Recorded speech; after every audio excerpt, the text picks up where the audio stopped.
Aula Abierta Internacional es avalado por el Colegio de Odontólogos de Venezuela y es presentado por Avior Airlines, Línea Aérea de los Odontólogos de Venezuela, Sinergia Dental Instituto, un espacio para la ciencia, La Plana Boloña, Estética Dental Avanzada, Saliva Pro, Laboratorio de Diagnóstico Salival, Amolca, Editorial Médica y Odontológica para una práctica exitosa, Academia Mexicana de Medicina Dental del Sueño, Docencia, Investigación y Divulgación Científica, Biodent, Centro de Odontología Integrativa, Educo Virtual, Educación Continua en la Red, Odontología Neurofocal, la relación directa boca-cuerpo, Clínica del Sueño y Terapia Respiratoria Sleep Care. Cuidamos tu sueño. Hola, muy buenas noches a todos. Bienvenidos a Habla Abierta Internacional. Hoy tenemos el honor de presentar a un médico colombiano, el doctor Oscar Rodríguez, un buen amigo que nos viene a hablar de un tema muy interesante, la nutrigenómica y la nutrigenética, cómo afectan a la salud.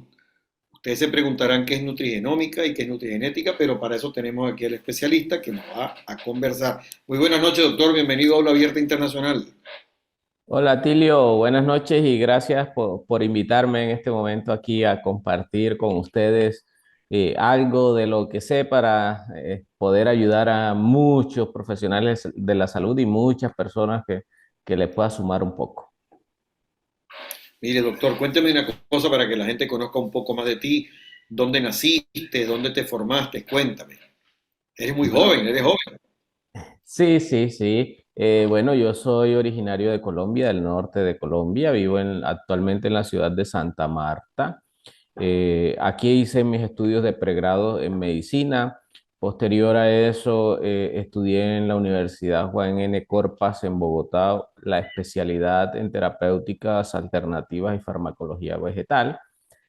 Hice también varios diplomados de medicina antiemotóxica con la Fundación Universitaria Ciencias de la Salud, un diplomado con el IFNCP en medicina funcional y con la EFUX. He hecho una maestría en nutrición humana avanzada en la Universidad Internacional de Valencia.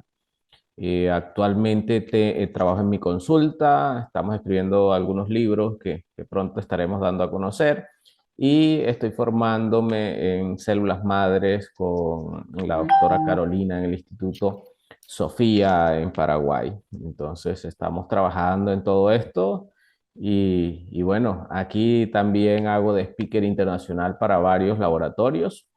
Y pues en algunas circunstancias colaboro con algunas instituciones o programas que quieran transmitir la información a las personas y podamos llegar a más gente y poder ayudar a muchísimas más personas. Perfecto, doctor. Estoy respondiendo aquí que la gente que nos ve siempre me pregunta, mire, y cuéntame una cosa, ¿qué es la nutrigenómica? Bueno, vamos a explicarle a la gente qué es la nutrigenómica y la nutrigenética. Aquí ya están impacientes. Ok, genial, listo. Esa es la idea. El objetivo es entrar y comenzar a explicarles para que puedan entender claramente qué es y el impacto tan brutal que puede tener en la salud de cada uno de ustedes. Positivo o negativo, ustedes toman la decisión. Ustedes toman la cápsula como en las películas. Sí. Bueno, cuéntenos un poco sobre la nutrigenómica y nutrigenética para que la gente tenga claro qué son esos conceptos y de qué se trata todo esto y cómo impacta en la salud. Sí, sin duda. Ellas dos, y lo voy a detallar ahora que pueda compartir algunas diapositivas, pero el efecto o la forma en cómo mi cuerpo metaboliza los nutrientes o los alimentos que tengo, los defectos que tenga o la forma adecuada en la que los metabolices, eso es llamado nutrigenética. Nutrigenómica, por otro lado, es el efecto que pueden causar los alimentos en mis genes, cómo lo que yo como puede modificar mi genética. Por ejemplo, el CDC ha dicho acá, ha enfatizado en categoría A las carnes procesadas, embutidas, quiere decir que tienen un alto porcentaje o probabilidad de producir cáncer. Lógicamente, si yo como muchas de esa comida, voy a modificar mis genes para que se predispongan a desarrollar un tumor. Eso sería nutrigenómica. Nutrigenética es que, por ejemplo, yo no produzco lactasa y entonces no tolero la leche, porque soy intolerante porque no tengo lactasa. Ahorita en la conversación que vamos a ver unas diapositivas, podré explicar más detalladamente ya mostrándole unas imágenes de cómo eso funciona. Sí, muy interesante. Fíjese, muchas personas al escuchar esto dirán, bueno, yo soy intolerante o soy alérgico a la leche, ¿no? A la lactosa. Sí, O al hay gluten, ¿no? Pero esto es otra cosa. Esto va más allá. total, total. Eso va, ese es el inicio, ser intolerante. Por ejemplo, tener aumento de la permeabilidad intestinal por el gluten, pero esto va más allá y es a la modificación genética que se produce secundario a todo este proceso. Entonces aparece la nutrigenómica, la proteonómica, la metabolómica y todas estas ómicas que estudian cada uno de esos aspectos, ya un poco más profundo. Voy a hacerle una pregunta ahora yo aquí. Si mi papá era intolerante al gluten en su época, él, a través de la ingesta de ese gluten, por no saberlo, porque en eso hace tiempo no se sabía, eh, transformó genéticamente alimentándose ese gen, ¿verdad? Y lo pasa a este individuo que está ahí genéticamente fue traspasado ese gen. Es una pregunta bastante interesante, no es tan sencilla de responder porque no es tan así de que, como mi papá fue intolerante, yo voy a hacerlo, pero sí hay una alta probabilidad. Los cambios, sí, los cambios genéticos no se dan en una generación en general, son cambios que han evolucionado durante miles de años y durante esos miles de años han habido cambios en nuestros genes. Hay poblaciones específicas que son más o menos intolerantes a determinados alimentos. Si seguimos contando el ejemplo de la lactosa en Europa, España, todas esas personas toleran mejor la leche porque ellos tienen un gen que produce lactasa. Los latinoamericanos, por otro lado, no lo tenemos y la situación es distinta. Igual sucede con las nueces y todo eso, que antes y nuestros ancestros no estaban expuestos a esos antígenos de la comida porque no había esa comida y que ahora, bueno, con el comercio y con la disponibilidad de comida tenemos acceso a todos esos alimentos, pero por más de 5.000 años nunca tuvimos contacto con ellos. Nuestros genes todavía no están preparados, mucho más de 5.000 años. Bueno, doctor, esas pantallas de aula abierta son suyas para que nos exponga todo eso que va a exponer.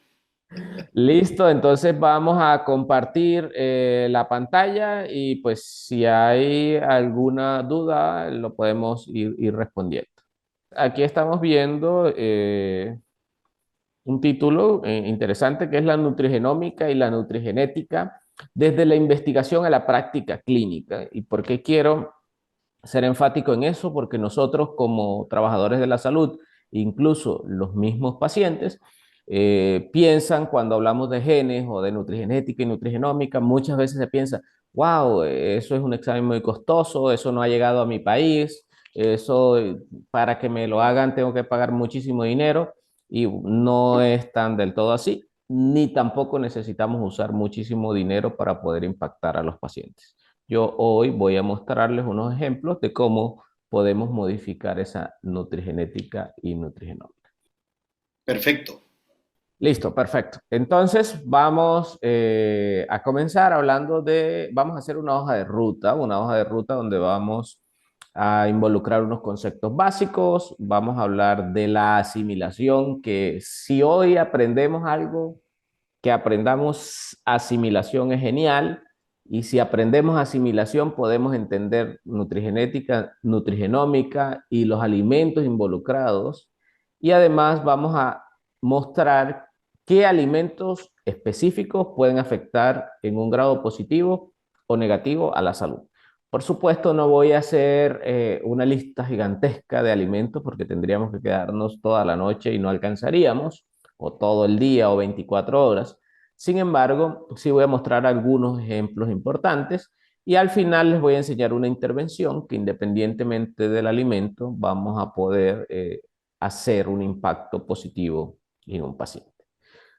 Primero que todo, la nutrigenómica se fue descrita por primera vez en los años 2000 por el doctor Murray. Eso era en una conferencia en Atenas sobre nutrición y fitness, donde decía que era el estudio de las bases genómicas individuales. Eso lo voy a definir nuevamente para que sea más claro. Eso es solo lo que se dijo en ese momento. Y después de todo eso, pues han aparecido muchas ramas, pues de la dieta, lo que sale cuando hacemos el proceso de digestión y que entran a nuestras células, metabolitos, proteínas, ARN, microbioma. Y entonces cada una de esas ramas de las ómicas, como la metabolómica, que va a estudiar metabolitos, proteinómicas, proteínas, transcriptómicas, el RNA, y así cada una de ellas va a estudiar un punto específico para poder ahondar aún más sobre todo esto que llamamos alimentación y que desde muchísimos años, desde los tiempos de Platón, ya se pensaba que por ahí iba la cosa. O mejorábamos o empeorábamos. Entonces tenemos una genética y una epigenética. La genética son nuestros genes, sin duda. Y la epigenética es todo lo que rodea a esos genes, que los puede impactar de manera positiva o de manera negativa. Si esos genes están alterados, pues responden a los alimentos de una manera. Eso se llama nutrigenética. Nutrigenética, variaciones genéticas individuales que ejercen un efecto sobre la absorción, metabolismo o eliminación de algún nutriente. O sea, yo tengo mutado una parte o una función de mi cuerpo y eso afecta que metabolice, que absorba o que utilice algún nutriente. O sea, tengo el problema yo y no tolero un nutriente por cualquier circunstancia. Por otro lado, la nutrigenómica es todos los cambios de los genes que produce el tipo de alimento que comemos. Entonces no es lo mismo que yo coma esta cesta que está aquí de frutas, verduras. Y siempre yo pienso que a veces es un error representarlo con frutas y verduras, aunque es cierto, pero las personas siempre, uy, comida saludable, siempre piensan frutas y verduras. Hay cosas muy deliciosas y que no se ven netamente así como ensaladas y eso. Las personas siempre creen que es solo ensaladas. En ese orden de ideas, entonces, hay una relación entre nutrigenómica y nutrientes. Esa genómica nutricional va a depender de varios factores, del conocimiento del genoma, de algunos fármacos, de algunos SNPs y enfermedades que están relacionados con otros factores importantes como la dieta, los nutrientes, la actividad física o el nivel sociocultural o económico de los sujetos o de los pacientes. En ese orden de ideas, un SNP mutado, un SNP es una parte de los genes que está modificado, que se ha modificado o que está estructuralmente bien. Y con lo que podemos decir genéticamente si ese paciente tiene una afección o no. Y aquí voy a mostrar un ejemplo, no voy a detallar cada uno de ellos, pero si tenemos el metabolismo, por ejemplo, de los folatos, podríamos tener un gen con un SNP alterado en la transformación de cada una de estas moléculas y eso va a generar una respuesta como enfermedad en un paciente. Hay técnicas en las que se retiran todos los alimentos para que no se expresen los SNPs, todos los alimentos que estimulen un SNP determinado, por ejemplo.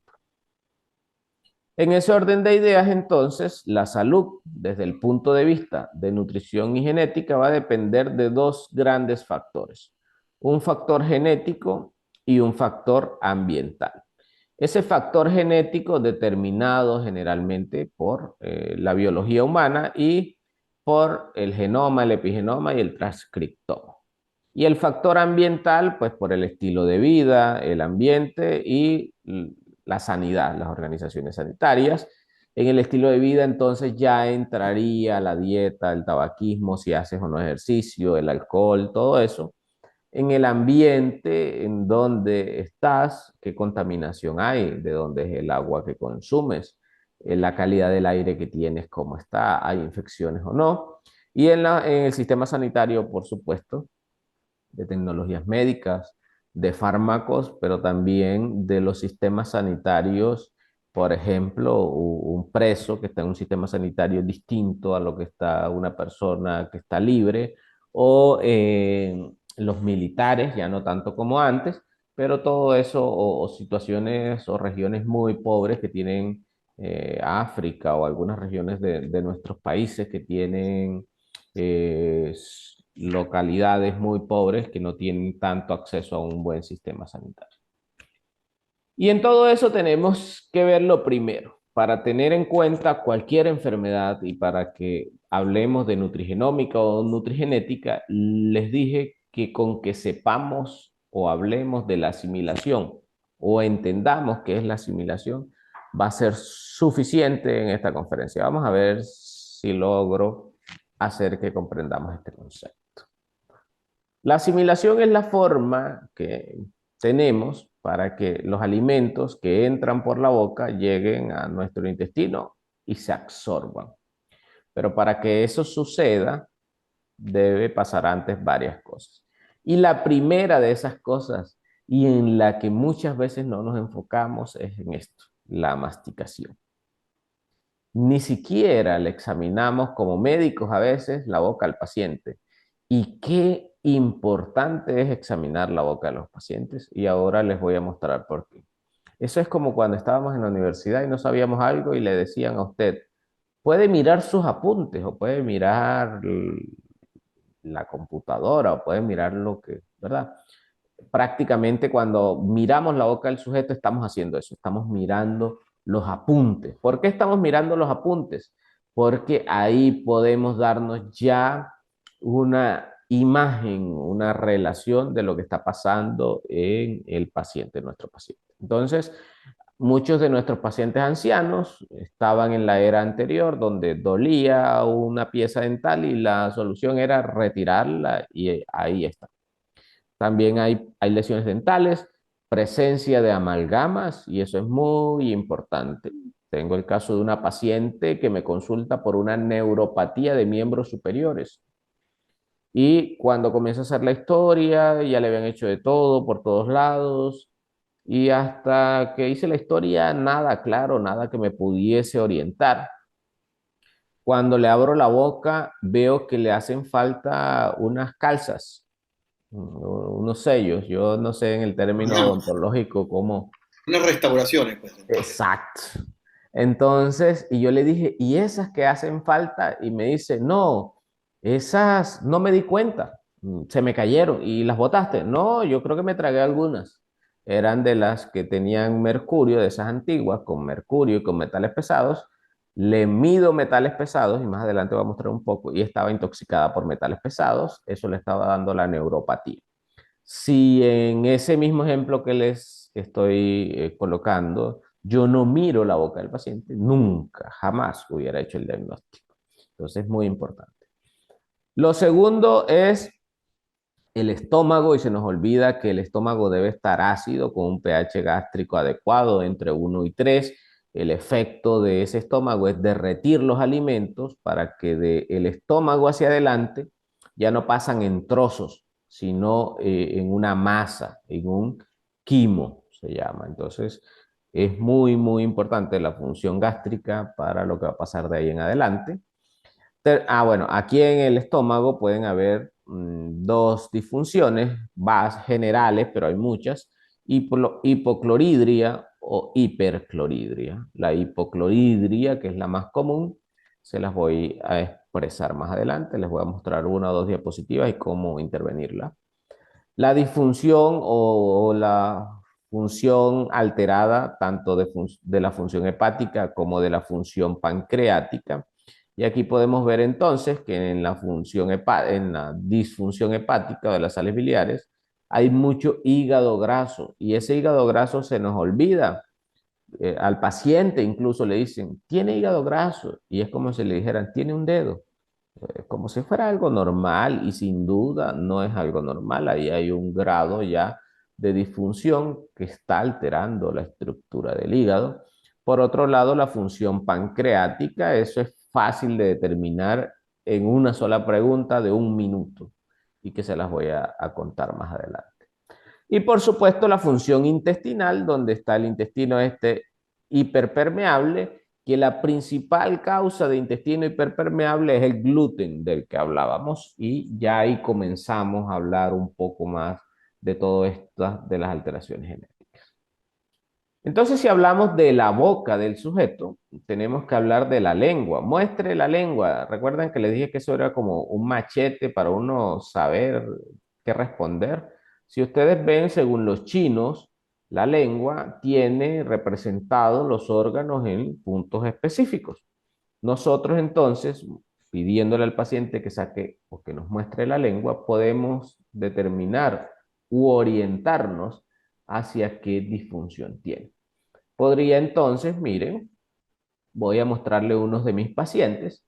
Podemos ver en este paciente entonces cómo esa lengua se ve una lengua equimótica, lisa, que nos dice que es un paciente malnutrido con un trastorno vascular importante y probablemente con alguna alteración del hierro. El que sabe de lengua va a encontrar muchísimas más cosas de las que acabo de decir de manera somera, pero es muy importante ver la lengua del paciente. Este caso es una paciente que consulta, este caso es sí consulta por la lengua. El resto de pacientes que va a mostrar, ninguno consulta por la lengua, es muy raro. Esta paciente es una paciente francesa que consulta porque tiene esa lesión en la lengua y pues hay que ver la lengua de los pacientes. Este es otro paciente en el que ya podemos ver, si comenzamos a relacionar las lesiones que tiene este paciente en la lengua, que ya son más claras. Podemos ver dónde está el riñón izquierdo, si lo comparamos con la imagen que tenemos del otro lado, cómo se encuentra afectado, dónde está el hígado también hay una afectación. Se ven los dientes pintados en la lengua, lo que sugiere que ese paciente tiene un trastorno de mala absorción, tiene una glositis. En esta paciente, que también tiene una lengua lisa, y si ven las caras laterales de la lengua, ven como en los pulmones podemos ver que hay una alteración, una lengua lisa caracterizada de un paciente malnutrido. Acá tenemos en este una paciente que lo que tiene en la lengua no es el labial, es una lengua así, con tendencia a ser una lengua fresada, y son características específicas de algunas deficiencias de algunos minerales. Este paciente, por supuesto, es más clara la glositis. Miren cómo están esos dientes francamente pintados en la lengua. Y cuando comenzamos a hacer detoxificación, en un paciente fumador, que estaba dejando el cigarrillo, y miren cómo comenzó a mancharse la lengua. Solo con decirle al paciente, señor, señora, muéstreme la lengua. Ahora vamos un poco más allá, y los que están viendo esta conferencia se van a dar cuenta, y que son odontólogos, que saben mucho más que yo de esto y que hacen odontología neurofocal, se pueden dar cuenta que en esta odontología neurofocal, cada diente tiene relación con algunos órganos específicos, con articulaciones, con órganos de los sentidos, y en determinado punto podemos aplicar terapia neural. Entonces sí es muy importante mirar la boca y los dientes de los pacientes. Un amigo pediatra que consultó por hipertensión arterial y tenía una lesión en el 32. Me sé los números porque fue lo único que sé de odontología son los números de los dientes, que me lo enseña en medicina legal, pero de resto, nada. En el 32, el sujeto tenía un cuello alto y dice, eso lo he tenido toda la vida. Y cuando lo come, bueno, aquí no hemos visto qué más hay. Él consultó por hipertensión y aquí están órganos y articulaciones, órganos de los sentidos, articulaciones. Vamos a ver otra diapositiva. Aquí podemos ver que también están relacionados con las glándulas endocrinas y con algunos otros órganos. Y si vemos el de ese sujeto, está relacionado con suprarrenales, con vejiga, urogenital y con el riñón. Y recordemos el eje renina, angiotensina, aldosterona, que es un eje que nos controla las presiones arteriales. Porque podría tener afectado el 33, por ejemplo, y ahí está el hígado y no tiene nada que ver eso con la hipertensión arterial, o podría cualquiera de los otros que no tendría nada que ver con la hipertensión arterial. pero él tenía afectado el 32, era el específico. Y le habían hecho de todo. Ustedes como médicos y como odontólogos tienen que estar muy atentos a esas cosas. Si usted no sabe nada, usted es odontólogo y no sabe, no sé nada de funcional, no sé nada de odontología neurofocal. Ve un diente así como raro, ve una base como inflamada, aplíquele anestésico local del que usted utilice. En general uno hace terapia neural con procaína o lidocaína, pero el anestésico local es que yo no tengo eso. Es mejor que le aplique el que tenga, un puntito, una amiguita nada más. No necesito, un muy poco. Solo es el estímulo. Esos dientes también están relacionados con la medicina tradicional china y ya esto es un poco más complejo. El que sabe de medicina tradicional china y de acupuntura puede relacionarlos más específicamente. Si usted tiene experiencia, eso es una muy buena herramienta. Si usted no tiene experiencia, donde vea algo raro, puye la encía, que eso le va a ayudar a su paciente con un anestésico local. Solo un estímulo. Según el IFIN, entonces, podemos usar esta como esta lista de chequeo para poder examinar la boca de un paciente de manera adecuada y donde incluso dándole a probar sabores podríamos evaluar pares craneales. Entonces, de esta sería la manera adecuada. Cuando yo soy odontólogo voy a tener muchísimas más herramientas, muchísimo más conocimiento. Cuando soy médico, el conocimiento para evaluar dientes y boca es más limitado, pero siempre tenemos herramientas. Esto es una herramienta muy sencilla, muy fácil de aplicar. Les mencioné entonces en algún momento que comenzábamos en la boca, seguíamos con el estómago, con la hipocloridria, y voy a mencionar algo sobre la hipocloridria.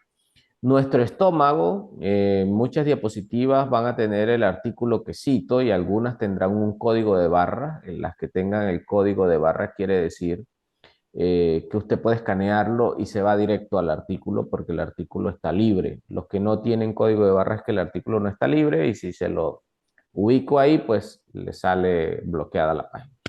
Entonces ese pH gástrico debe estar entre 1 y 3. Mire, cada una de las secreciones corporales va a tener un pH distinto. Y cuando una persona tiene una hipocloridria, va a sentir estos síntomas, eructos, distensión, trastornos en la motilidad. Y va a sentir, este es muy característico de una hipocloridria severa. Doctor, a mí me cae mal hasta el agua. O le dicen a ustedes, doctor, es que no sé, me cae mal todo. Ese paciente muy probablemente tiene una hipocloridria. ¿Cómo podemos saber si tiene una hipocloridria de forma sencilla? Facilísima. Aquí está en menos de 5 minutos. Disuelva un cuarto de cucharada de postre de bicarbonato en un vaso de agua de 8 onzas, 240 cc. Eso se lo toma en ayunas el paciente, o usted, si lo quiere hacer para usted, y inicia el cronómetro del teléfono o el cronómetro. Cuando eructe el paciente, enseguida se detiene el cronómetro. Si ese paciente eructa antes de los 2 minutos, tiene hipercloridria. Si eructa entre los 2 y los 3 minutos, está normal el pH gástrico. Y si eructa después de 3 minutos, tiene hipocloridria. Incluso si pasaron 5 minutos y no ha eructado, ya ahí se acaba la prueba, pero quiere decir que ese paciente tiene una hipocloridria severa. Eso es muy, muy importante a tener en cuenta. Súper sencillo. Causas principales de esas hipocloridrias, el uso de inhibidores de la bomba de protones. Lansoprazol, esomeprazol, todos los azoles estos de inhibidores de bomba de protones son una de las principales causas porque son formulados de manera inadecuada, incluso autorrecetados. En este trabajo del 2023, los investigadores concluyeron que entre el 65 y el 70% de los pacientes que se les indicaron inhibidores de bomba de protones no lo necesitaban, o sea, mal indicado. Es que usted es hipertenso, tome este inhibidor de bomba de protones, este someprazol, este lansoprazol, este omeprazol, para proteger el estómago. Eso no existe. No es del todo así y están mal indicados.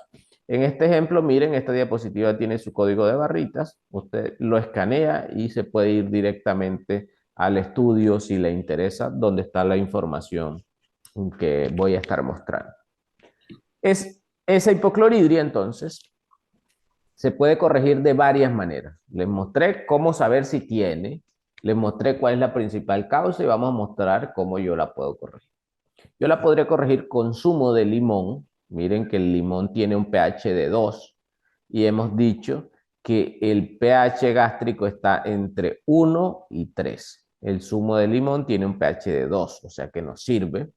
Y se puede tomar el paciente o usted 20 a 30 cc, una copita, así como esta, un limón o 2 limones, de acuerdo al tamaño de su limón, 20 minutos antes de las comidas.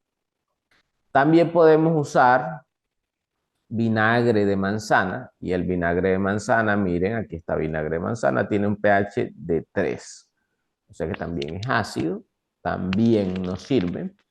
El vinagre de manzana se echa una cucharada en un vaso de agua, se toma con una pajita, con un pitillo, se dice en Colombia, sé que en otros países ese término es inadecuado, pero en general en Colombia ese es un término aceptado para una pajilla, creo que es que le dicen en otros países. Y lo debe diluir en un vaso de agua con un vaso de vidrio, porque el vinagre reacciona con el plástico.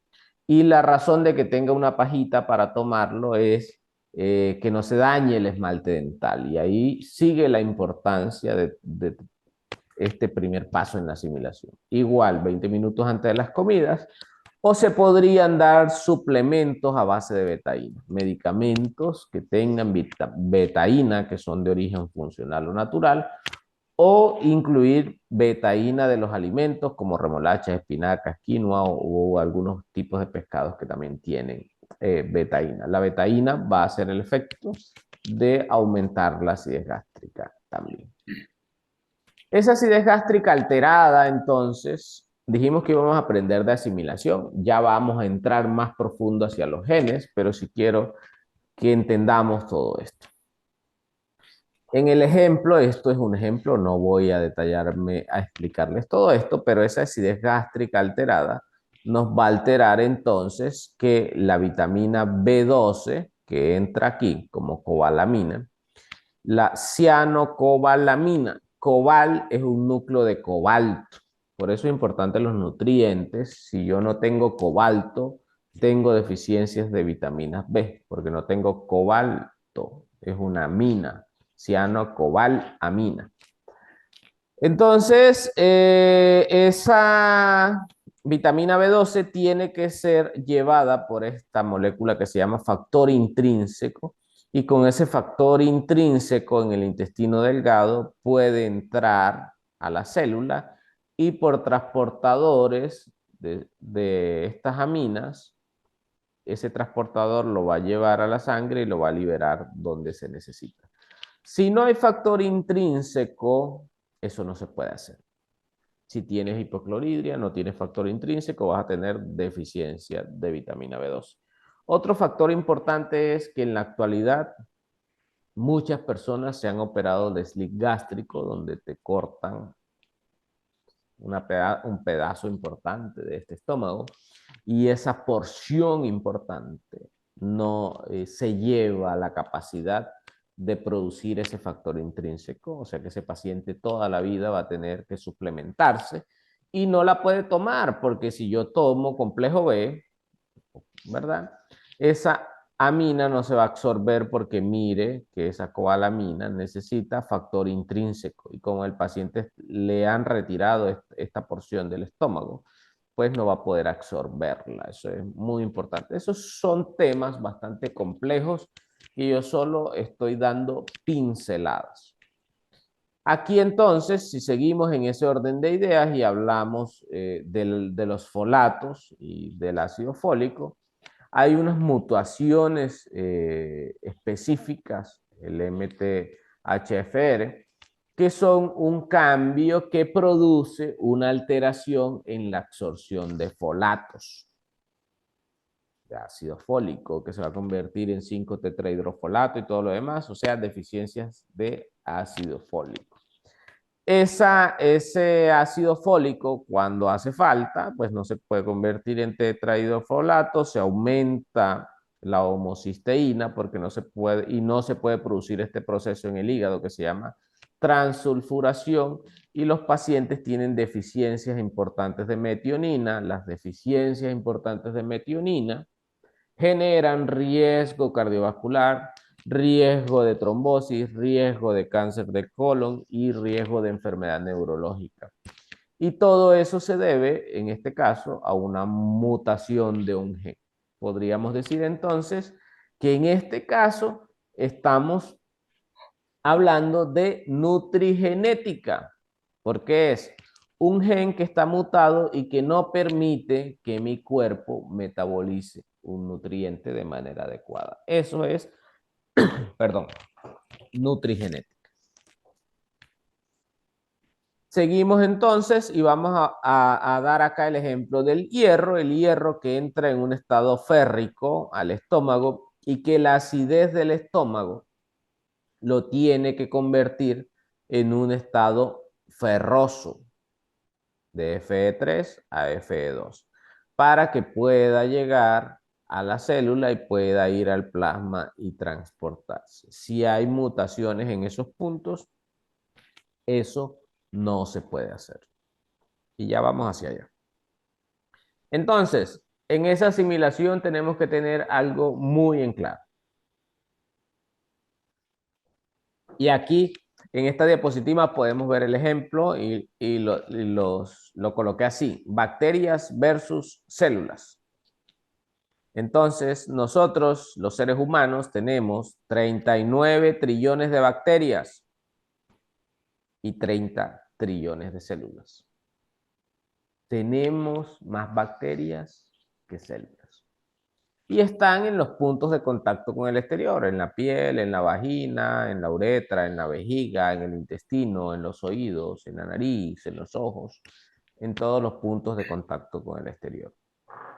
Entonces, ese primer round nos lo ganaron las bacterias. Vamos a ver el segundo. Por los genes, entonces, los humanos tenemos 20.000 genes, las bacterias tienen 2 millones de genes. Segundo round, perdimos. Tercer round, por las enzimas del citocromo para detoxificarnos, los humanos tenemos 57 enzimas, las bacterias tienen 3.000 enzimas.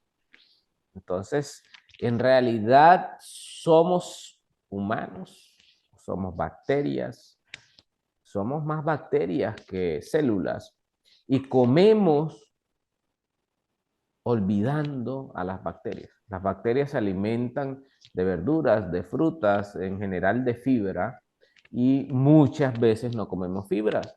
Hay algunas personas que nunca la comen, como los adolescentes o los chicos. No les gustan las frutas, no les gustan las verduras y no los comen. A esos pacientes tienes que suplementarlos porque van a generar un daño nutrigenómico, van a generar un cambio en su genoma. Y por supuesto aquí, bueno, entre 200 y 600 millones de neuronas tenemos entre el intestino y el cerebro. El órgano del cuerpo que tiene más neuronas después del cerebro es el intestino. Hay un nervio que comunica el cerebro con el intestino, el nervio vago.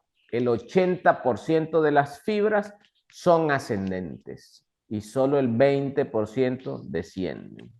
Lo que quiere decir que nuestro intestino nos controla, nuestra asimilación nos controla. Esas cepas pues están distribuidas en muchos puntos, en el colon, en la piel, en cada uno de ellos hay cantidades específicas. Yo no voy a detenerme mucho en esto para que podamos llegar a ahondar un poco más en otras cosas. Y ese intestino, por supuesto, con esa flora adecuada, va a intervenir en la absorción de algunas vitaminas como la K o la B12, en algunos neurotransmisores. Por ejemplo, en este ejemplo, serotonina es el neurotransmisor de la felicidad. y el 95% se produce en el intestino. Ojo, 95%. Y yo hoy estamos haciendo un libro sobre ansiedad específicamente que vamos a publicar muy pronto. Y hoy les quiero preguntar a ustedes que están viendo este video, ¿cuántas personas conocen que hayan tenido ansiedad o depresión? Ahora que se dieron la respuesta, les hago la siguiente pregunta. ¿A cuántas de esas personas le enviaron un probiótico para mejorar el intestino o una intervención para mejorar el intestino? En general se les indica inhibidores de la recaptación de serotonina, que es un medicamento que por lo general lo usa el psiquiatra, para ahorrar el 5% que tiene, pero no se interviene el 95%. No estoy diciendo que sea malo aquel medicamento, porque cuando el paciente está en esa situación lo necesitamos usar. Solo que si no corriges la fuente, no vas a obtener resultados duraderos o buenos. La serotonina también es la base para poder formar melatonina. Por lo tanto, si no tienes serotonina, no tienes melatonina y la melatonina es la hormona del sueño. O sea que el paciente no duerme tampoco bien. Entonces, si nos damos de cuenta en este contexto, si nos damos cuenta, todo está entrelazado. Aquí es importante también que el triptófano es un precursor de serotonina, también en el intestino, y algunas de estas moléculas, como el propionato y butirato, que lo producen las bacterias intestinales, por ejemplo, están involucradas en muchas cosas. En este caso, el propionato en saciedad, y ahí aparecen unas vías que se llaman vías de las incretinas y todo eso. Y si yo estoy hablando de saciedad, quiero decir que si yo voy a intentar bajar a un paciente de peso que ya tiene una transformación genética, tengo que mejorar la microbiota para mejorar las vías de las incretinas, pero para mejorar también la saciedad, para mejorar la utilización de glucosa y para mejorar la sensibilidad a insulina. O sea que si es diabético, ¿también le sirve? Sí, también le sirve darle probiótico. Son muy escasos los pacientes en los que está contraindicado dar probióticos. 2 casos, cuando mucho 3. El butirato, por otro lado, que también es una sustancia que secreta la microbiota intestinal, nos ayuda como un efecto antiinflamatorio, nos regula la activación de los sistemas inmunes y también nos ayuda a mantener una salud adecuada del intestino. En ese orden de ideas, entonces, vamos a tener 2 tipos de cepas bacterianas en nuestro intestino y eso va a depender muchísimo del tipo de comida que ingerimos, proteínas o carbohidratos. Hace un tiempo no tan largo, en relativamente muy corto, vi una imagen que decía en las redes y decía, ¿tu nevera es una morgue o es un huerto? Y de un lado mostraban una nevera llena de carnes procesadas, de pura proteína, de todo eso, de carne y de todo esto, y de otro lado mostraban una nevera ya con verduras, frutas y todo eso. Yo estoy consciente y sé que todos los extremos son malos. Hasta comer verduras, si yo me vuelvo vegano y no estoy entrenado adecuadamente, me enfermo. Todos los extremos son malos, pero no es, el 80% de nuestros nutrientes debería ser alimentos vivos. Podemos ver acá entonces un ejemplo donde se compara dieta mediterránea con dieta ultraprocesada, dieta estándar americana es esta, o dieta alta en grasas, en general como se denomina.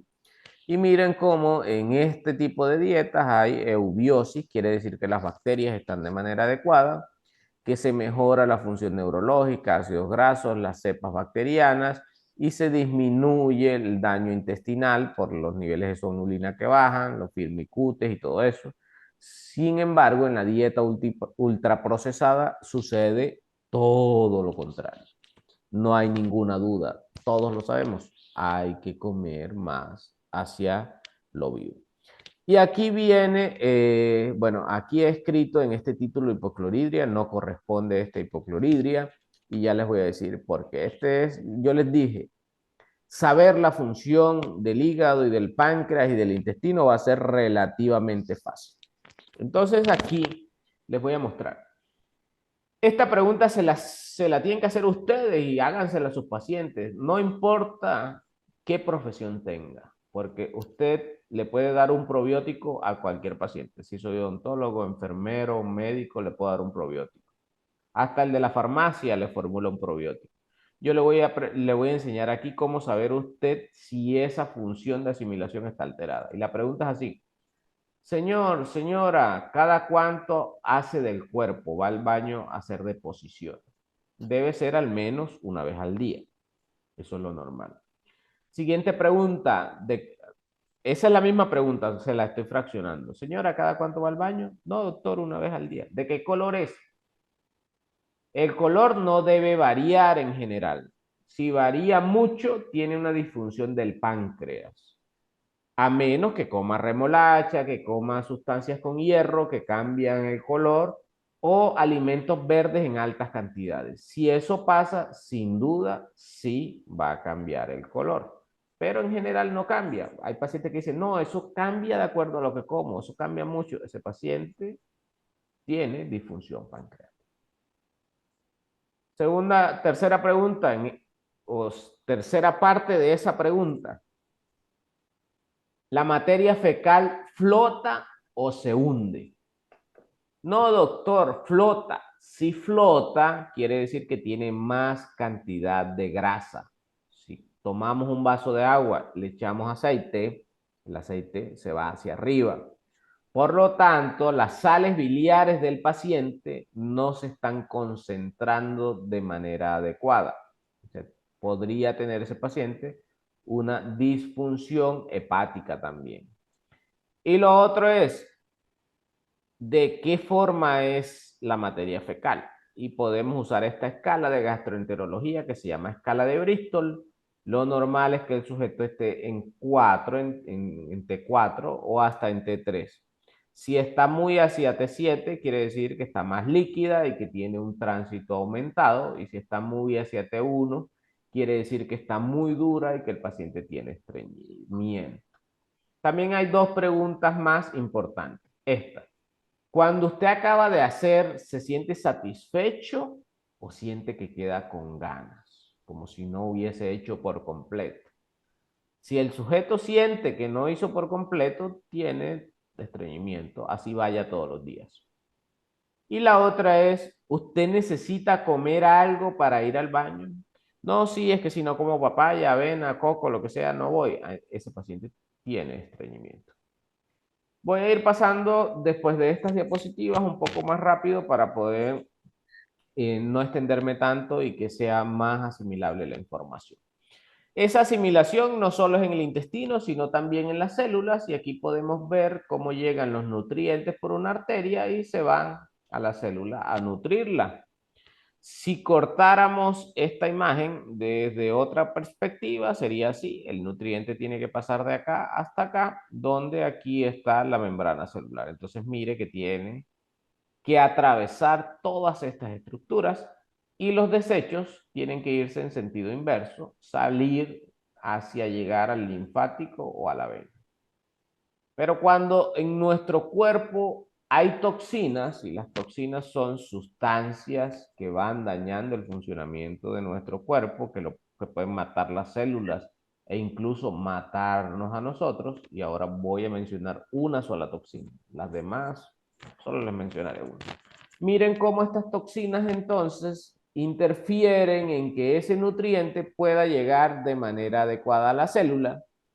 Y si vemos el corte que habíamos visto hace un momento en otro sentido, miren cómo sería de difícil, tanto del nutriente llegar a la célula, como del desecho llegar, que sale de la célula, llegar acá. Esos desechos ya después se comienzan a quedar dentro de la célula porque todo aquí está ocupado. Dije que les iba a mencionar una toxina. Yo creo que los que están escuchando esta conferencia, nadie nunca se ha tomado una toxina de esta. Hoy menos. Esa toxina se llama azúcar. Y voy a comenzarlas a mencionar de la más dañina o de la peor a la menos peor. No a la buena, a la menos peor. Jarabe de maíz se usa como edulcorante de muchos alimentos procesados. Es barato, no es costoso. Y además endulza mucho. Entonces es un venenazo eso. Esto no tiene la etiquetita esa se la he puesto yo. El segundo, menos malo, pero está cerquita y está en el ranking, es el azúcar blanca, la sacarosa. El tercero, menos que estos dos, ya aquí va bajando el ranking, es el azúcar morena, si es morena de verdad. ¿Por qué si es morena de verdad? Porque usted encuentra en el súper azúcar morena y cuando lee la etiqueta dice colorante caramelo. Quiere decir que es azúcar blanca, pero que está coloreada para que parezca azúcar morena. Cuarto en el ranking, la panela o el azúcar de caña. Ya esta sí no es tan mala, no ha perdido tanto los valores nutricionales, pero no sigue siendo buena. Es menos peor que las demás. Igual que el azúcar de coco. Estas dos son las menos peores.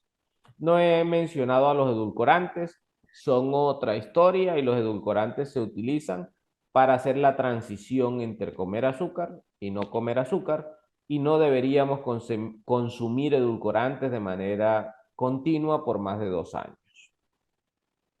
Y miren esta publicación que hizo el doctor Juan en el 2023, donde nos mostró que ya sabemos, por supuesto, que el azúcar produce enfermedad cardiovascular, el 20%, eso todo el mundo sabe que produce eso, que produce una enfermedad endocrina y metabólica, 34%, solo sabemos, pero esto muchos lo desconocemos y es que el azúcar tiene 30% de probabilidad de inducir cáncer. Y el cáncer es una modificación genética de las células. Por lo tanto, cuando el azúcar induce el cáncer, está haciendo una modificación. Eso se llama nutrigenómica.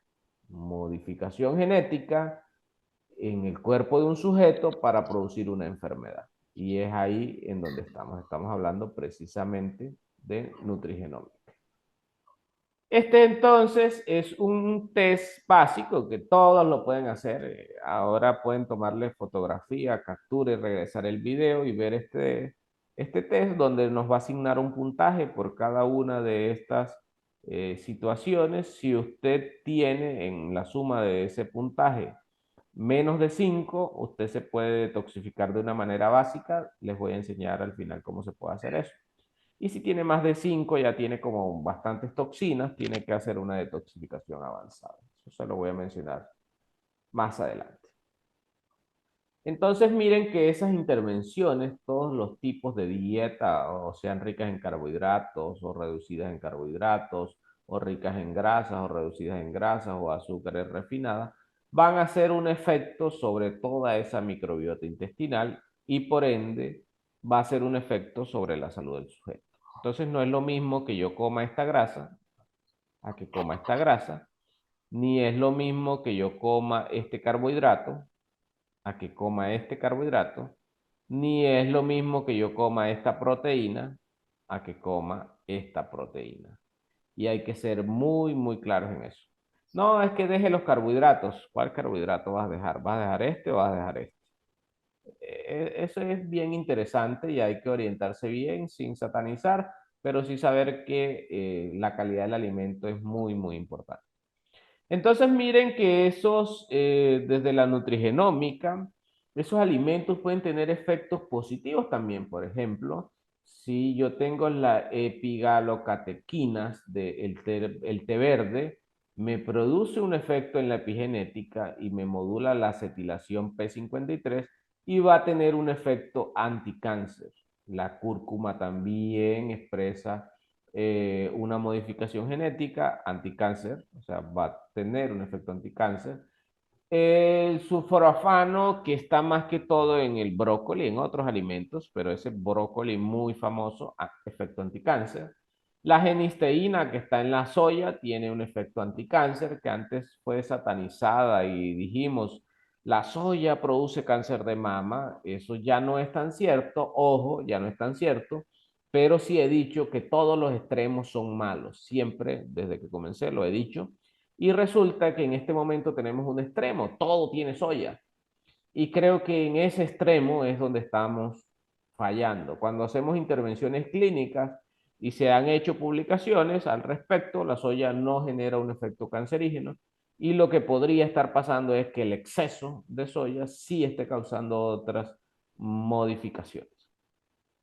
Entonces, todos estos genes se pueden ir transformando, cambiando dependiendo de lo que comemos y va a hacer que comencemos a tener deficiencia de algunos nutrientes y que tengamos o transformemos de manera inadecuada alguna sustancia. O sea, están haciendo una modificación en nuestra nutrigenómica. Y voy a ser muy detallista en esta última diapositiva para comenzar a mostrar las otras diapositivas de manera fugaz, para que tengan una gran visión, pero no detenerlos mucho para que puedan entender muy bien. Esta es una diapositiva que hasta este punto es de la IFN. Yo he anexado todo esto para que cuando se revele en su totalidad pueda servirle de herramienta a quien sea o no sea médico, odontólogo, enfermero, cualquiera lo puede hacer. Las siglas que están acá están aquí descritas: índice de masa corporal, circunferencia de cintura, y aquí están los valores normales. Esto es una obesidad ginecoide, donde se crecen más las caderas, y esta es una obesidad androide, donde se aumenta más la cintura. Ese es porque lo voy a mencionar acá. Entonces, si tengo un paciente que tiene un índice de masa corporal elevada, ¿la tiene elevada? No. Lo siguiente que hago es, ¿cómo tiene la circunferencia de cintura o el índice de cintura-cadera?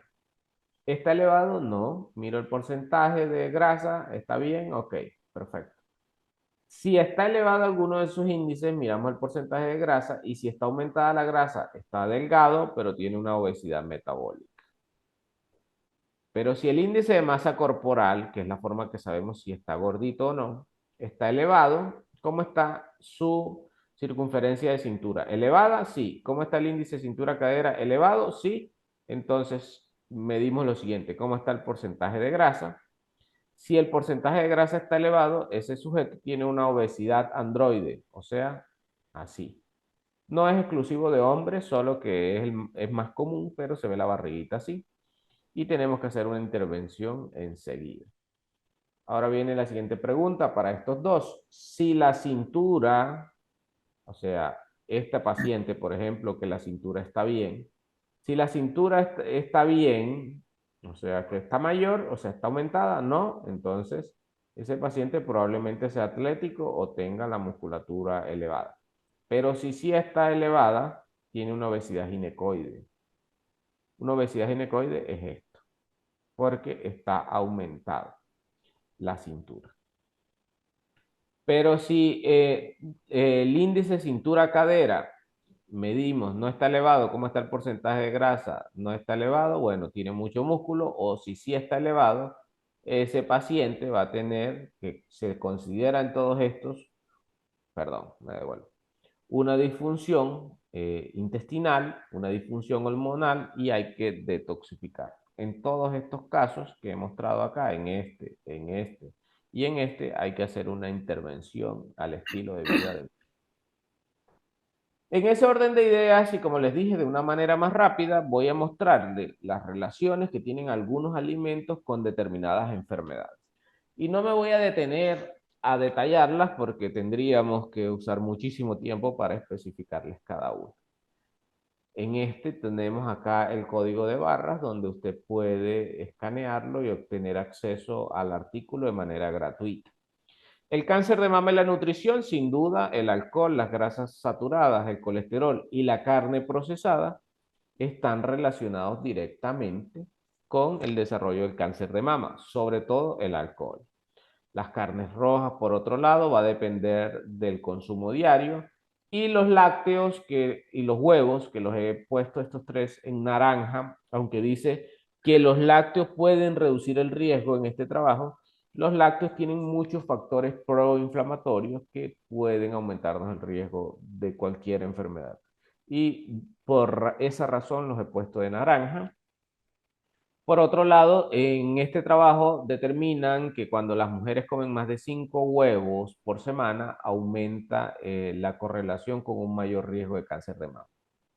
Por otro lado, los folatos que están en las verduras, las manzanas y el pescado son factores que protegen contra el cáncer de mama. Y no he mencionado ahí la soya porque dejé una diapositiva sola para la soya.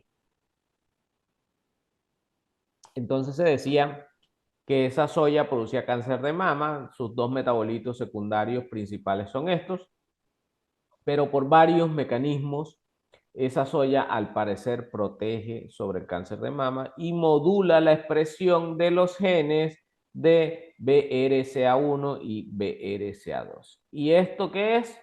Nutrigenómica, modificación genética secundaria a la ingesta de un alimento. Netamente, justo lo que estamos hablando, voy a indicar, por ejemplo, la alcachofa, donde la alcachofa puede producir el efecto que inhibe la HGM-CoA reductasa y ese es el mismo efecto que producen las estatinas para bajar el colesterol. Van a ir modificando una función o el glucomanán que puede tener un efecto sobre el control glicémico. Este trabajo está publicado en la Asociación Americana de Diabetes y también en otros trabajos, como los están viendo allí para que lo quiera detallar más, ha demostrado que puede tener efectos sobre el colesterol total, el LDL, la glucosa en ayunas, la fructosamina, la insulina, o sea, tiene un efecto positivo sobre la salud de los diabéticos. Espirulina, les dije que esto lo voy a mencionar de manera somera, pero miren que la espirulina puede modificar la expresión de algunas proteínas. Puede inducir o no puede inducir la pérdida de grasa y sobre todo disminuye la resistencia a la lectina. Y entonces la lectina antes pensábamos que los gorditos no se les quitaba el hambre porque les faltaba lectina, que nos da, la lectina da la saciedad, sensación de saciedad, es una de las vías. Esta y las incretinas que le mencioné en esos momentos son las principales. Sin embargo, después con el tiempo nos dimos cuenta que no, los gorditos tienen aumentada la lectina y lo que tienen es resistencia a la lectina. Por esa razón, darle a una persona que está aumentada de peso espirulina va a disminuir la resistencia a la lectina y va a mejorar la sensación de saciedad del paciente. La berenjena, por otro lado, tiene varios efectos sobre la enzima convertidora de angiotensina, o sea, sobre la presión arterial, efectos sobre los niveles elevados de lípidos, esto es sobre la presión arterial, sobre la vasoconstricción y sobre niveles elevados de glucosa que va a llevar a regular al paciente. Lógicamente, uno no le dice al paciente, cómase una berenjena, una alcachofa, échele espirulina, nadie se va a comer eso. El muy juicioso lo incluye en su alimentación. Se lo incluimos a las personas, pero podemos tener suplementos que tengan estos componentes, suplementos funcionales, de una manera segura. Entonces, miren, 7 dipéptidos asociados a los efectos del ajo y todos los efectos sobre el sistema metabólico, sobre la presión arterial. Con esto voy a ir pasando, como les mencioné hace un momento, más rápido, pero sí les quiero con eso ser muy insistente. Miren cómo todos estos alimentos van generando un cambio específico en nuestros pacientes, una expresión de receptores, una expresión de moléculas que disminuyen o que aumentan de acuerdo al alimento y de acuerdo al efecto. En este caso, la cúrcuma sobre sus efectos en la obesidad, en la hiperlipidemia, en la hiperglicemia y en la hipertensión. Entonces, tenemos muchos efectos positivos de los medicamentos, de los alimentos y muchos efectos negativos del alimento inadecuado. Aquí, por ejemplo, la sábila o el aloe vera tiene efectos en mejorar la permeabilidad intestinal porque aumenta las concentraciones de sonulina 1. Por allá decíamos al principio que niveles aumentados de sonulina 1 en dieta alta en grasas. Pues la sonulina 1 es una de estas moléculas, de estos amarres, de estos amarres que podemos ver aquí rotos en esta parte de la diapositiva, y en esta parte de la imagen ya los podemos ver reparados. Una parte de eso es la sonulina 1. Cuando esa sonulina 1 se rompe, aparece en los exámenes. Cuando está ahí pegadita, no aparece en los exámenes. Por eso decía ya, si tenemos sonulina 1 elevada, quiere decir que se ha roto y la estamos midiendo. Si no se estuviese rompiendo, no estuviera elevada, porque no la íbamos a poder medir porque iba a estar ubicada acá. Entonces, el aloe vera sirve para eso. Y miren, el café, aquí sí yo me voy a detener un poquito, solo un poco. El café tiene efectos sobre el control de lípidos y de grasas. Por esa razón, en algunos suplementos para bajar de peso, dicen coffee cruda, y tiene incluido café dentro de el suplemento para controlar el peso, para controlar los lípidos, las especies reactivas de oxígeno. Y además tienen unos efectos sobre la absorción hepática, sobre el hígado graso. Y esto es muy interesante, el efecto de la cafeína. El efecto de la cafeína es sobre dos receptores, adenosina 1 y adenosina A2A. Aquí está, receptor de adenosina A2A. Ahí está la cafeína, tiene un efecto antagonista sobre ese receptor de adenosina, por lo tanto, impacta de manera negativa en la neurotoxicidad e impacta de manera negativa en la neuroinflamación. Quiere decir que nos ayuda a mejorar la neurotoxicidad y la neuroinflamación, y ayuda en el Parkinson, y ya sacaron una medicina que acaba de aprobar FDA 2019, si no estoy mal, puedo estar equivocado en el año. Y el efecto de esa medicina es bloquear los receptores de adenosina A2A.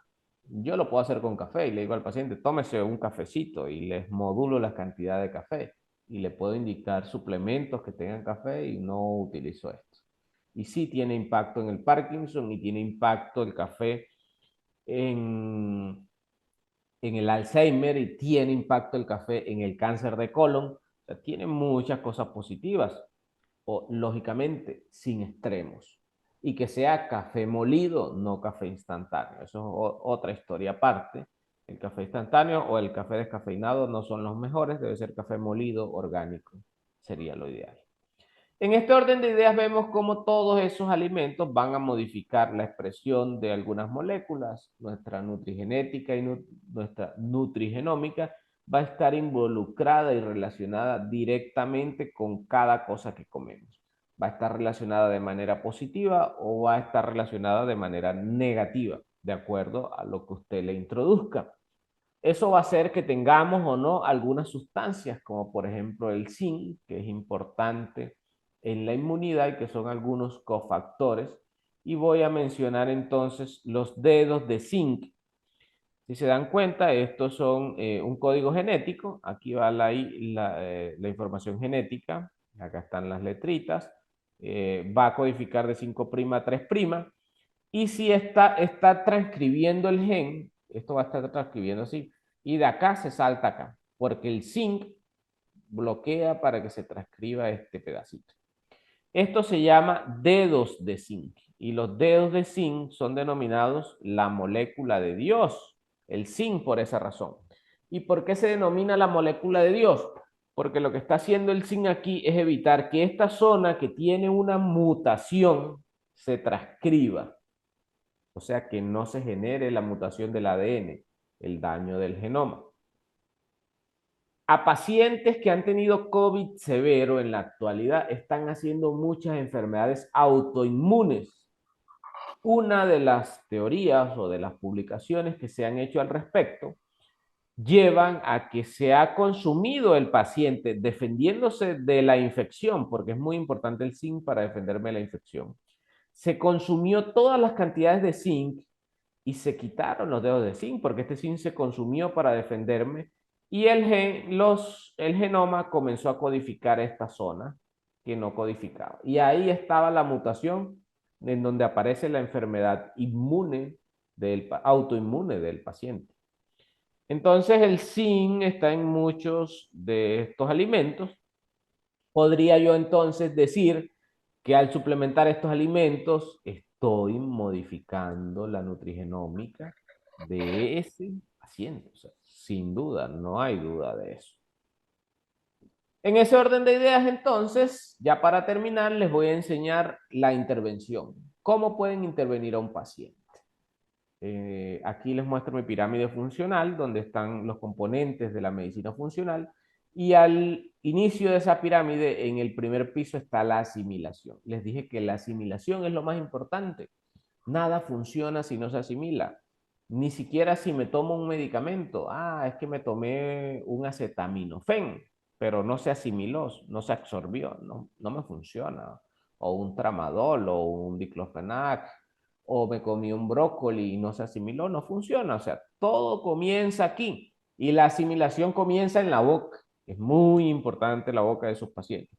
Requete importante, muy importante. Entonces, algo que yo no metí a mi cuerpo porque no se asimiló, no lo puedo transportar, no puede servir de comunicación, no lo puedo transformar, no lo puedo usar para reparar nada, no puedes hacer nada porque no entró. Eso es como si tú quieres hoy utilizar un dinero que no te ha llegado. Es que yo voy a ir ahora a la tienda, al súper a hacer compras. Y el dinero, no, el dinero viene en el camino. ¿Y con qué vas a pagar? No vas a poder pagar nada ni llevar nada a casa. Así sucede, si no se ha asimilado nada, es como si viniera en el camino, no ha llegado nada. Entonces, ¿cómo vamos a intervenir al paciente? Detoxificándolo, como usted sepa detoxificar, con antiemotóxica, fito, como sepa. Cambios en la alimentación, ejercicio, consumo adecuado de agua, manejo de emociones, suplementos y medicamentos, procedimientos si sabes hacer. Y hay unas técnicas que se llaman las 6R, que el que las sepa hacer también las puede utilizar. Pero en general, esto es lo básico. Con los primeros 3 pasos es extremadamente suficiente. Detoxifíquelo, cambie la alimentación y haga ejercicio. Y consumo de agua. Estos 4 primeros pasos son fundamentales y son fáciles de hacer. Entonces les dije que teníamos formas de medir los minerales. Yo mido más con estos dos son pacientes míos. Sin embargo, le hicimos un oligocheck, que es una forma de medir en células de la queratina de la palma los nutrientes, los minerales que tiene el sujeto. Y se hizo en cabello. También son pacientes distintos. Nos da un dato porcentual, nos da un dato numérico. Y con esos resultados yo puedo enviar al laboratorio de medicina ortomolecular, hágame una medicina que tenga tanto de yodo, tanto de cromo, tanto de silicio, tanto de fósforo, tanto de magnesio, tanto de molibdeno, y eso es una medida precisa para el paciente. Una medicina precisa, tratamiento de precisión, es ser preciso. También nos mide entonces los metales pesados, en cuánto está. Está elevado de aluminio y de níquel acá. Por otro lado, este paciente, miren, aluminio elevado, más del 50% de plata, elevado el mercurio. Son pacientes que hay que hacerles quelación, por supuesto. Y el OligoCheck tiene la ventaja que también me reporta vitaminas, que no me la reporta la medición de minerales en cabello, minerales tóxicos y alimentos. Algunas relaciones que ya las vamos a usar para saber qué carencias nos producen eso, y en cada uno de los pacientes uno lo maneja de una manera individualizada. Entonces, al final lo que necesitamos, el deber que tenemos, el deber es encontrar la disfunción, qué está funcionando mal para poder darle una solución a nuestro paciente. Y como les dije, todo comienza con la asimilación y la asimilación comienza en la boca. Entonces necesitamos mejorar a esos pacientes desde allí. Ese es el primer paso. Les voy a dejar acá el código de barra de mis redes sociales. Los invito, visiten. Ahí hay muchas cosas. Tenemos una sección de trucos o de trucos no, como de recetas o de formas de preparar bebidas para la anemia, para ciertas cosas específicas. eventos y algunos detalles que les pueden importar. Y acá voy a dejar el código del WhatsApp, donde estamos unos médicos de medicina funcional de Latinoamérica. Somos aproximadamente 427 médicos y bueno, ahí los esperamos. Si eres del área de la salud, puedes hacer parte del grupo. Y con esto, bueno, gracias por estar conectados y espero que haya sido muy, muy nutritiva esta información. Doctor, agradecido por esta cátedra que usted acaba de darnos. Con gusto. No, excelente, de verdad, felicitaciones. Eh, Bien me lo decía el doctor García. De verdad no tengo palabras para agradecerle la cátedra que usted ha dado en Aula Abierta Internacional.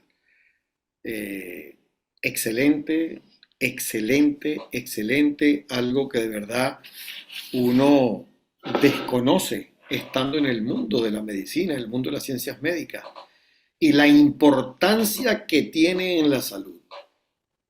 Cómo desconocemos tantas cosas y estamos parados en la salud, pero parados del lado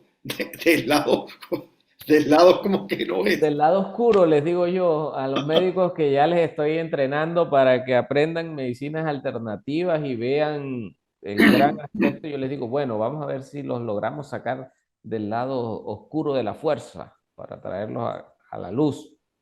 Yo no sé cuántas personas en Venezuela están haciendo medicina ortomolecular. Probablemente en el chat que tú dejaste en eso deben haber algunos. Eh, la forma de medición que utilizas, te voy a hacer esta pregunta porque quiero invitarte a Venezuela para que presencialmente podamos dar algunos cursos, para que podamos dictar una conferencia, para que pueda dictar una conferencia de unos cursos. Y bueno, ya eso lo vamos a hablar con tiempo, pero por eso los aparatos son portátiles, los puedes cargar contigo, los puedes llevar, podemos hacer algunas casuísticas acá en Venezuela.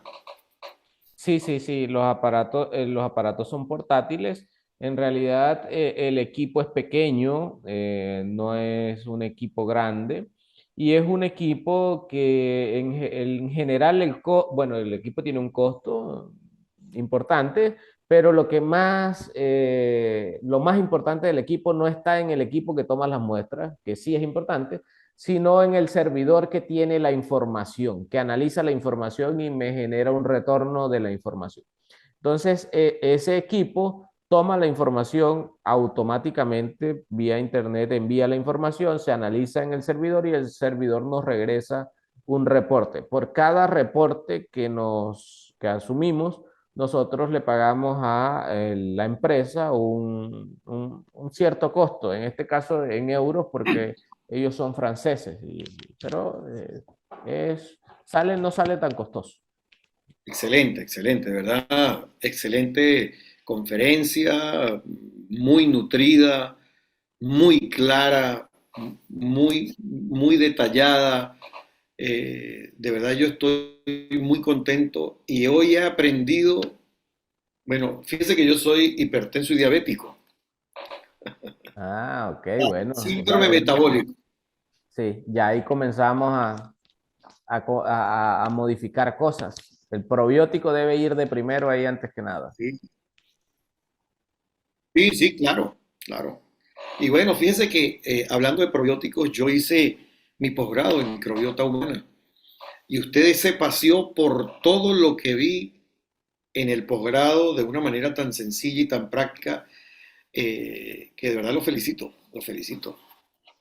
Gracias, gracias. Y la importancia Gracias que y tiene bueno, esta microbiota, porque microbiota somos todos.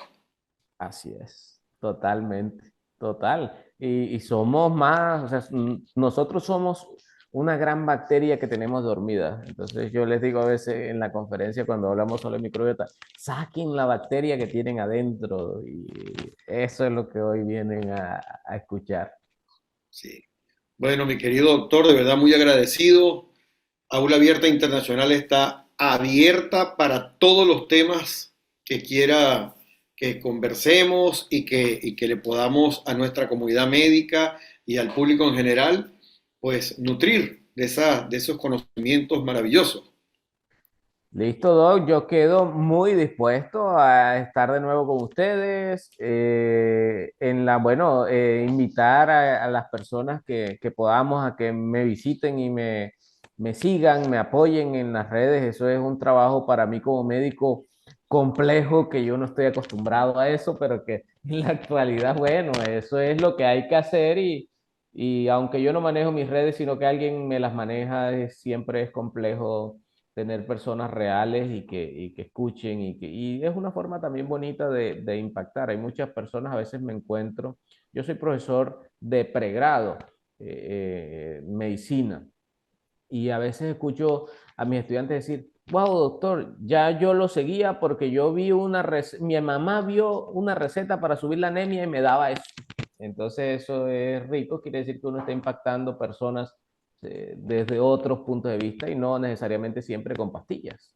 El Sí, impacto a veces ni siquiera, el más importante no es con pastillas. así es. Bueno, doctor, muchísimas gracias. Esta es su pantalla. Despídase de este cariñoso público que bien lo ve el día de hoy y estamos para servirle. Muchísimas gracias por su conferencia.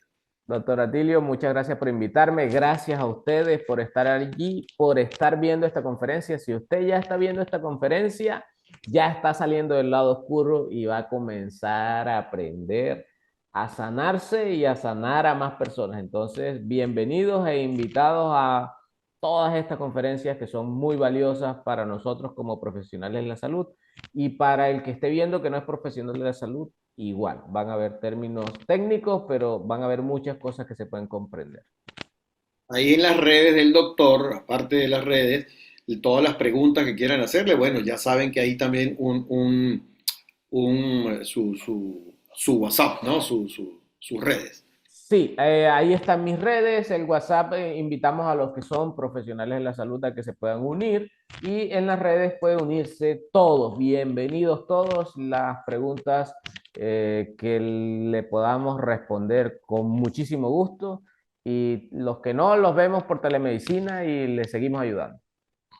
Muchísimas gracias, doctor. Buenas noches, que esté muy bien. Doctor Atilio, buenas noches a todos y que estén muy bien.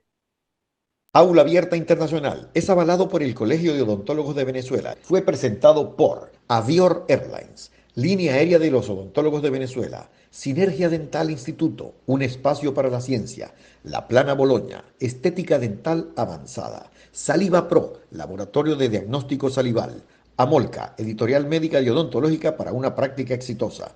Academia Mexicana de Medicina Dental del Sueño, Docencia, Investigación y Divulgación Científica.